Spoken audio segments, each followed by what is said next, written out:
Happy people, toi-même tu connais qui Full et ça se passe 100% hip-hop africain. On est avec toi négro, on s'en va voir Black Kent. Accroche-toi, c'est de la bombe néga. Big up!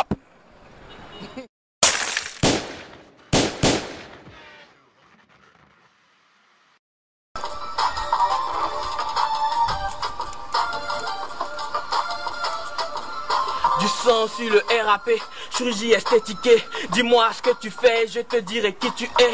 Négro Scala, la sentinelle c'est moi. Moi j'ai fait ça pour les wack et moi je rentre à coups de matraque. Les MC parlent mais je teste quand je les attrape. Je fais du cash, faut que les tassons fait du sale rap. Tu sais qui c'est qui te fait ta tête, espèce de bâtard. MC prenez garde, voilà Doc Lyric Kaira. La rime est bonne, c'est que le flow est toxique. Et négro tu déconnes, ici on connaît tous les sales types. Je manie le mic comme le mouchakou de Jack. Qui sait qu'elle est que tu cherches, c'est pas du rap, c'est du tai chi. Triangle sous l'œil, je mets ton sang sur le RAP. Un sacrifice, t'écoutes mon son pour la R3P. T'es effrayé et t'as reconnu le RAV. EL.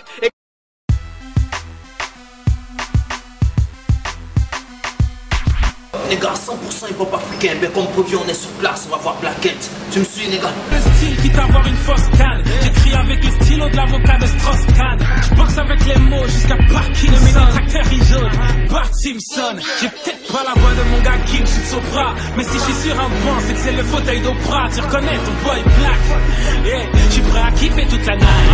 Je rectifie. La foule les gars, comme prévu on est avec Black Kent, je l'avais promis, hein. On te l'avait promis, c'est pour toi négro. Hip-hop 100% africain, on a un pur africain avec nous, tu crois pas? Big up Black Kent. Big up. Et c'est comment négro? Tranquille man, hein, tranquille, tu vois, lendemain de concert, ça s'est super bien passé, je suis content, je suis à Babi, il y avait le peuple, on a bien joué, on s'est amusé, on a dansé, et puis ça appellera, tu connais. Ça appellera venir. Ouais, mais dis-moi, pourquoi Black Kent négro?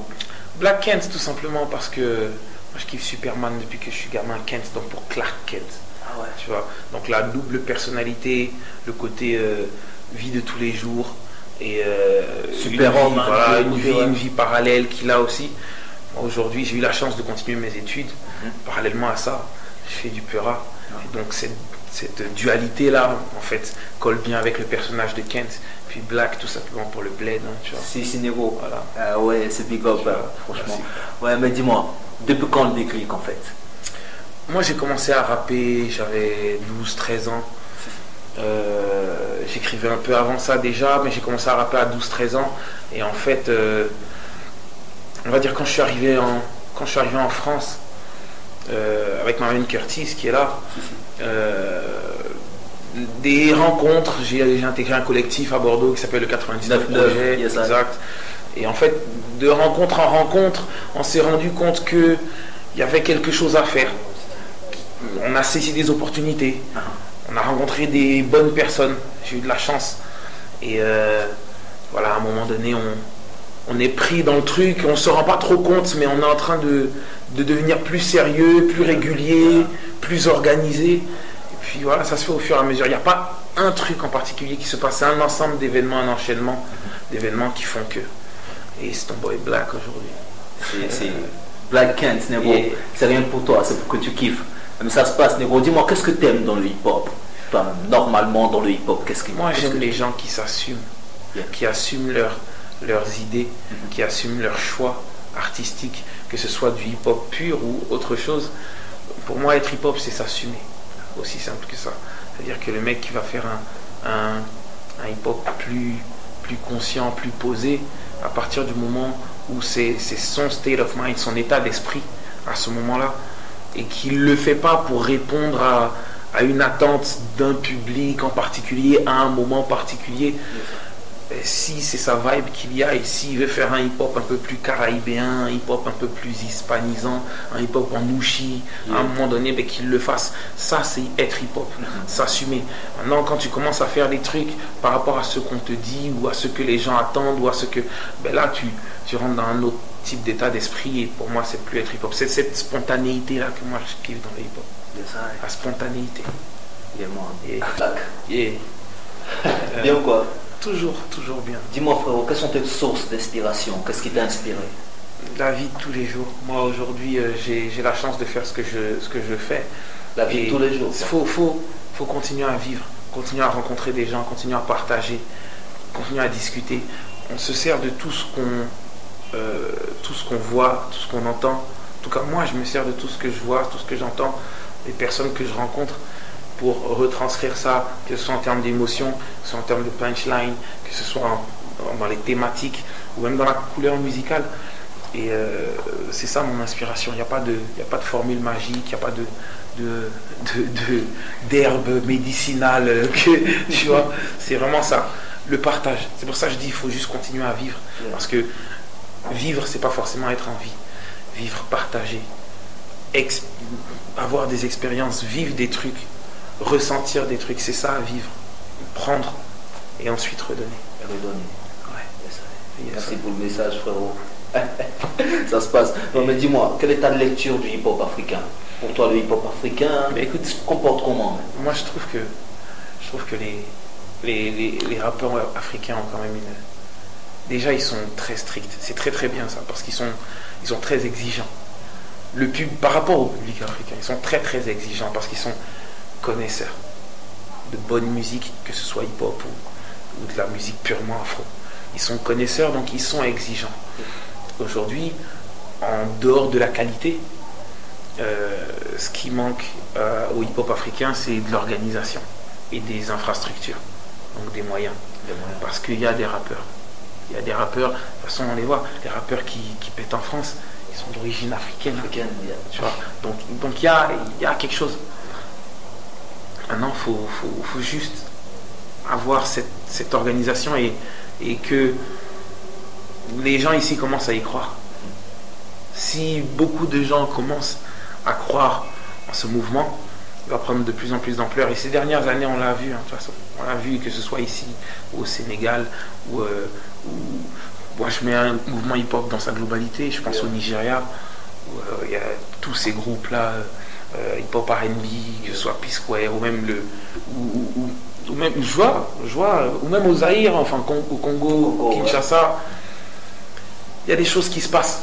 Il y a des festivals qui mélangent des artistes confirmés avec des artistes locaux, qui permettent donc à ces artistes locaux-là de montrer ce qu'ils ont à proposer. C'est important. C'est bien que ces choses-là se passent, parce qu'avant, on avait juste des artistes confirmés qui venaient faire un concert, on s'en foutait un petit peu de la première partie, ou alors carrément, il n'y en avait pas. Et non, c'est bien quand même. Je suis content. J'espère qu'on aura l'occasion d'avoir plus de moyens dans notre hip-hop. En tout cas, sachez que de l'autre côté de la Méditerranée, là, on le crie haut et fort. Moi, je le crierai partout que je suis originaire de la Côte d'Ivoire, que je suis ivoirien et que je suis fier du hip-hop en Côte d'Ivoire. Big up. Ouais, mais des gros, dis-moi, tu pratiques un instrument? En fait, je joue au piano un petit peu. Ah ouais. Je co-compose certaines prods. Parce que j'ai des idées bien précises de ce que je veux. Maintenant, je ne suis pas compositeur. C'est-à-dire que je ne vais pas me mettre seul derrière les logiciels, etc. Je m'amène Nuncha qui connaît ça mieux que moi, par exemple. Mais par contre, je peux avoir des idées et je peux me mettre derrière un clavier et jouer quelques mélodies, des arrangements, guider. Et puis, selon l'inspiration et ce que je veux. En général, je sais exactement là où je vais aller. Et ça t'arrive même sur tes morceaux, tes propres morceaux? Sur mes morceaux, ouais. En général, ça se passe sur mes morceaux. Comme je suis en train de travailler sur mon album, ça se passe plus souvent sur mes morceaux, mais même sur des morceaux d'artistes avec lesquels je travaille, comme C4 par exemple, avec lequel je collabore beaucoup. Donc, mais sinon, le clavier, ouais. Un peu de clavier. Un peu de clavier. C'est important. C'est important, frère. C'est important de savoir. On change négro. Fois que t'as déjà fou, la première fois où t'as blow, toi-même t'étais j'ai déjà fou là. Non, déjà fou, c'était avec grande fierté. J'ai sorti un album ici d'ailleurs, avec ma main Sagon. Et justement, le nom du groupe c'était Jaful Concept. En 2007. Ça tombe bien. 2007. L'album s'appelait, c'était Abidjan. Donc c'était un album conceptuel qui nous on avait kiffé le hip-hop ivoirien avant le début des PB, avant le début des Bang Bang 99. Et donc on avait envie de sortir donc cet album en faisant un clin d'œil à ce hip-hop là des années 98, 99, 2000. On a connu les hip-hop avec RAS. Derrière ça, il y avait eu MAM, Almighty Stezo, 1549, etc. Priska, Tic Tac La Menace, etc. etc. Et donc, on avait envie de faire un clin d'œil là. Donc à cette époque, l'album s'appelait C'était Abidjan, notre groupe c'était Jafou Concept. Et quand l'album est sorti, moi j'ai pas pu venir faire la promo, mais Sagon était là. Et quand l'album est sorti et que moi je l'ai reçu dans les mains, avec il était aux couleurs orange, blanc, vert. Ça, je me suis dit, ouais, ça c'est déjà. Là j'ai déjà fou. Ouais, là j'ai déjà fou. Vraiment. Ça c'est bon. C'est Kidja Fool, t'as vu. C'est une émission spéciale pour les Ivoiriens, Négro. Big up à Kidja Fool, big up au mouvement, big up à toi, Yaman, parce que vraiment, je sais que tu fais un truc, donc big up à toi. C'est pour tout le monde. Mais dis-moi, il manque quoi au hip-hop ivoirien? Parce que là, tu m'as parlé de la Côte d'Ivoire, tout ça. Tu vois un peu, tu as fait une lecture de la chose. Ouais. Il manque quoi en ce moment pour que ça monte, vraiment, que ça mousse? Je t'ai dit, là, pour qu'il y ait un moussement maximum, il manque certainement juste un peu de moyens. Je sais qu'il y a, je suis, hein, de l'autre côté là-bas, je suis. Il y a des groupes qui font leur taf, et il y a des artistes qui font leur taf, et il y a des activistes qui font le taf. Big up à Nash, big up à Garba 50, Billy, Rajman, tous ces gens-là qui, aujourd'hui, et Nunchak qui est ici présent, tous ces gens-là, je sais, participent à l'évolution du mouvement et sont des passionnés. Ce qu'il faut maintenant, c'est un peu plus de moyens.